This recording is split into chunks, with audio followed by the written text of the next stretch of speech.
Hey guys, bit of a impromptu review, thanks to the good 10-hour game that I just witnessed. Yeah, and in the end, it was, I think, 107 to 136, but really at halftime, after the four quarters where both teams were semi-full strength, not really us because we were missing players, obviously through injury, but nonetheless, it was, I think, basically a 10-goal win to Melbourne. Not much to take note of pretty much from the fourth term to the seventh term, apart from I think Cooper Sharman was excellent. I thought that Van Es looked very nice and comfortable in the back line. I thought Highmore looked very good as well.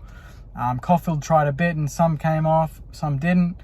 But in terms of structure, in terms of new look, that was obviously in the first four quarters, and I'll try and break it down per quarter. The first quarter, we started pretty well. It seemed like a Ross Lyon type quarter to me, where we understood that we didn't have the tools in the forward line to compete with Melbourne, to kick the score really, to win the game. But we tried to slow the tempo down a little bit. We didn't play full throttle through the guts like we've trained for, at least in the first quarter. And for the most part of the first quarter, it was, 2 goals apiece. I think in the end it got to about 4 goals to 2 or something. But we were competitive. There was a lot of tackling, a lot of pressure, but obviously Melbourne being full strength, having the options up forward that they did, versus us really trying Cordy there initially, just wasn't really working for us. Anytime we tried to go forward, there just wasn't an option. And it felt like, Brad Hill, Nasai Wanganeen-Malira was pretty impressive in the early parts of this game. And Jack Sinclair off halfback as well, although he did play a bit through the guts and off the wing in between the arcs, and he was good there. It just felt like we did a lot of the good work coming out of defence, but then going forward, it was really left to Owens. Cordy, like I said, later in the game, in the last 2 quarters, was Dougal Howard a little bit, because Caminiti played in the second part of the game, or part 2 of the game, and so did Sharman, and both looked very good, to be honest. Caminiti took some really good marks, kicked a couple goals, I think. Sharman looked clean, and every time he got a touch, something happened. I think he kicked 2 or 3 goals in that last 3 quarters of the game. And yeah, to me, one of them has to play in round 1. We cannot afford to go into round 1 with a Cordy or a Dougal Howard type scenario. That just isn't going to work. They're not forwards. And I think Ross, after today, should really... that should be the first thing you think, is that's not going to work. It needs to be Sharman or Caminiti or both in round 1 if we don't have King or Hayes, which we won't. So midfield-wise, we were pretty well beaten. Melbourne were very slick all day. We struggled big time in the second quarter to really get any ball. They dominated the ball. The third quarter, I noticed a big shift in the speed of the game. We tried to play a very high handball, very high play-on type game. And to be honest, there was a passage in that third term where we played our best, where we kicked, I think, 4 goals in a row or something. And that was really off the back of a lot of speed. We were getting a lot of the ball out the back in the forward line. And that meant that there was room for Butler and Higgins to run onto. And then Matthias Filippo started to lift. And he got confident. And that was a key highlight of that second part of, around that third and fourth periods of the game, if you will. Where he took a great mark, missed the goal, but took a sensational mark in front of me. He got a few good marks on the wing and in the guts and hit some targets inboard, not easy kicks. You could tell that the more the game that went on, the more confident he was getting. And then he started, I think, a couple of quarters in the second part where it was like 5th period, 6th period, and then he didn't play in the 7th. So overall, I know, a lot of Saners are going to look at the scoreboard and think we were well beaten.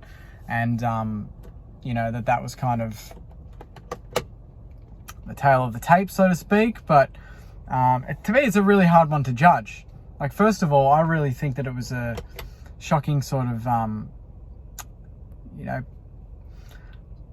to me, I just didn't like the fact that we had 7 periods, that we had to rotate, that we had to play sandy players. I know that you've got to rotate and get numbers and do all that sort of stuff, but at the same time, it's kind of hard to get continuity. In my eyes, 10 years ago, we weren't doing this. 10 years ago, it was just play footy, pick your best side, and that was it. And that added competition for spots, whereas today was very much, rotating and throwing plays in different positions, which I guess this is what it's all about. But really, we've only got next week now to prepare. So I'm hoping that next week it's really the 4 quarters. Ross is going to pick the best players that he saw today out of the 7 periods, and they're going to play, as close to full strength for round 1 as possible. And that, to me, means that Sharman has to play, Caminiti probably has to play. Billings was good off half forward, I thought, although Filippo was as well. So whether you play one or both is another thing. Seb Ross being picked in the seconds today was interesting, but he brought that sort of experience. But yeah, it's a hard one to judge because I didn't see too much of a Ross brand to the first sort of 4 quarters, and we got done pretty easily. But it's hard to gauge when Melbourne had, full strength essentially. They had, all of their stars out there. I don't think Bailey Fritsch played, but Cozzy Pickett was there, Petrarca, obviously Oliver, Viney, Brayshaw, pretty much all their other forwards, May, Lever. They were all there. Like they were star-studded, and we obviously are missing quite a bunch already. And even if we were full strength, you'd probably think Melbourne are a good 3 or 4 goals better than us. So, obviously they were heavy favourites today, but scoreboard aside, in that first 4 quarters, I suppose, it's there's a lot that we need to work on still. We didn't try to switch the ball a lot, or if at all, really.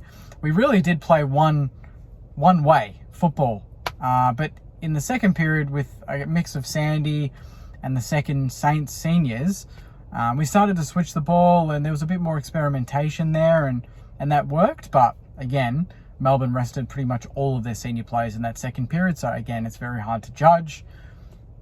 It's really just got to be on that first 4 quarters that we can really decide on what needs to happen. And to me, the back line got scored against way too easily, which is not something you really mention a lot with a Ross Lyon-led team, but it is Ross's first real sort of hit out as coach, and obviously the players as well, their first sort of real hit out trying to implement a new game plan. So we know it's a work in progress. We know that we've got injuries in there.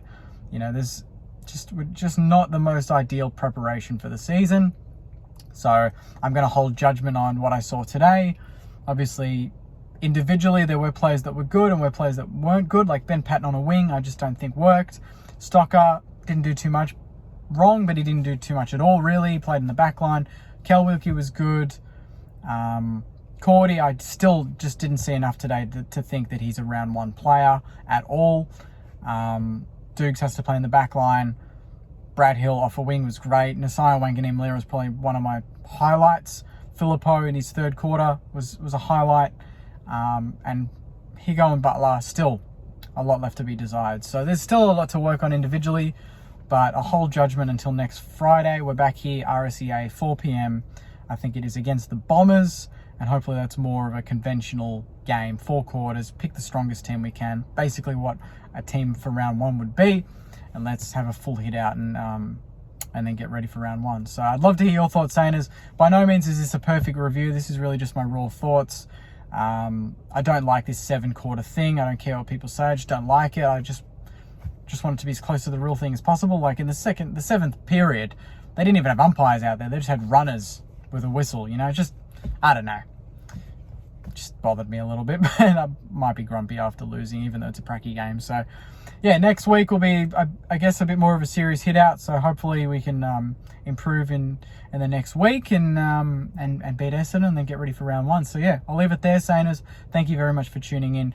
Obviously, more of the reviews going forward will be live and recorded in the studio, so they'll be a bit more professional. Today, just off the back of RSEA, going late, running out to dinner. Just thought I'd do one in the car very quickly for you guys and open up the conversation. Comment your thoughts if you were here at RSEA today. Let me know your thoughts. If you watched on the tally, did you spot anything that maybe we didn't at the ground?